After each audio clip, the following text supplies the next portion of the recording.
नमस्कार, मैं राहुल कठेरिया। पिछले 12 सालों में यानी कि जब से मोदी सरकार बनी है, तब से लेकर अब तक शायद पहला ये ऐसा सत्र होगा संसद का, जिसमें ना तो प्रधानमंत्री मोदी जी एक दिन भी आए और ना तो गृह मंत्री अमित शाह जी आए।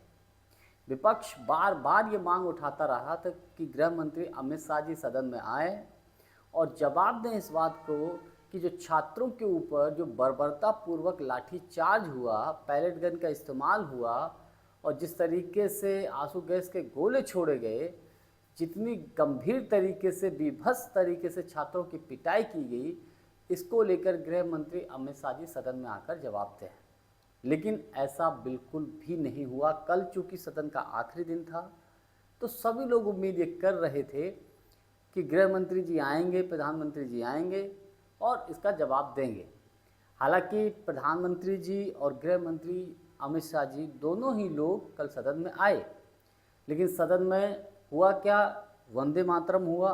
वंदे मातरम होने के बाद तत्काल स्पीकर ओम बिरला जी के जो शब्द थे वो सिर्फ ये थे कि सदन स्थगित की जाती है। यानी कि 5 मिनट भी नहीं लगा, 5 मिनट तो बहुत ज़्यादा है।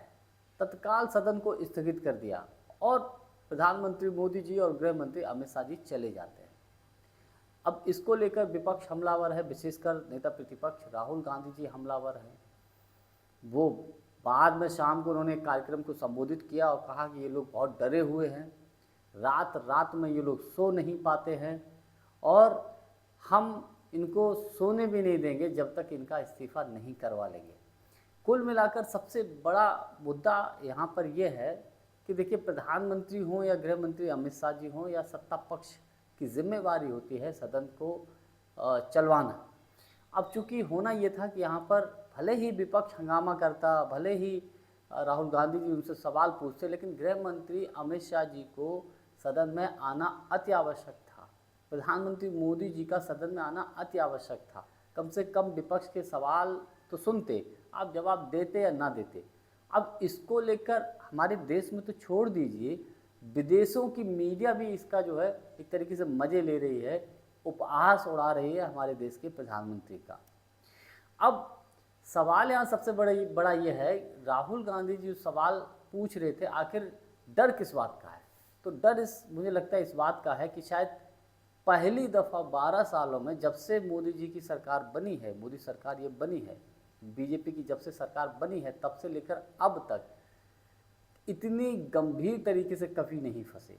अब चूँकि छात्रों के ऊपर पैलेट गन का इस्तेमाल हुआ, छात्रों के ऊपर जितने बुरी तरीके से उनको पीटा गया, उनको आंसू गैस के गोले छोड़े गए, तो यही तो राहुल गांधी पूछ रहे थे कि भैया ये बताओ, क्या गृह मंत्री अमित शाह जी ने आदेश दिया था छात्रों की पिटाई करने का, पैलेट गन का इस्तेमाल करने का? अब अगर गृह मंत्री आते हैं और ये बोलते हैं कि हमने कहा था, तब तो भैया फिर इस्तीफा दो। राहुल गांधी साफ साफ बोल चुके थे। और अगर गृह मंत्री अमित शाह जी ये बोलते हैं कि साहब हमने नहीं कहा था, तो भी इस्तीफा दो, तो फिर काहे कि आप गृह मंत्री हो कि आपके अधिकारी बगैर आपसे पूछ के और इतना गंभीर डिसीजन ले लेते हैं छात्रों के ऊपर, जनजी के ऊपर इतना बड़ा डिसीजन लेते हैं, उनके ऊपर अटैक करवाते हैं। कुल मिलाकर दोनों तरफ से गृह मंत्री अमित शाह जी ही फंस रहे थे।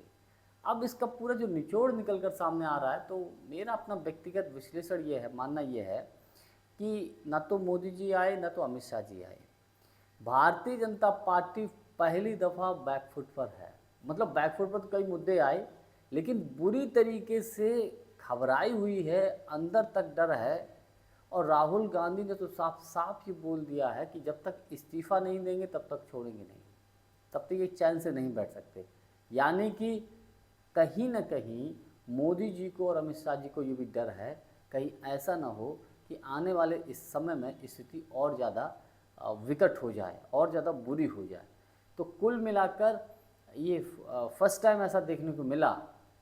ये अपने आप में इतिहास बन गया कि संसद का मानसून सत्र जो है, ना तो प्रधानमंत्री आए ना तो गृह मंत्री आए, और सबसे बड़ी बात यह है कि मोदी जी की जो महामानव वाली जो छवि थी ना, वो राहुल गांधी जी ने ध्वस्त कर दी। और गृह मंत्री अमित शाह जी की जो चाणक्य वाली छवि थी, अपने आप को वल्लभ भाई पटेल, सरदार वल्लभ भाई पटेल के समकक्ष रखते थे, वो छवि बिल्कुल ध्वस्त कर दी है, बिल्कुल ध्वस्त कर दी है। खैर, जानकारी हमारी आपको कैसी लगी कमेंट्स करके हमको ज़रूर बताइएगा। बहुत बहुत धन्यवाद। नमस्कार।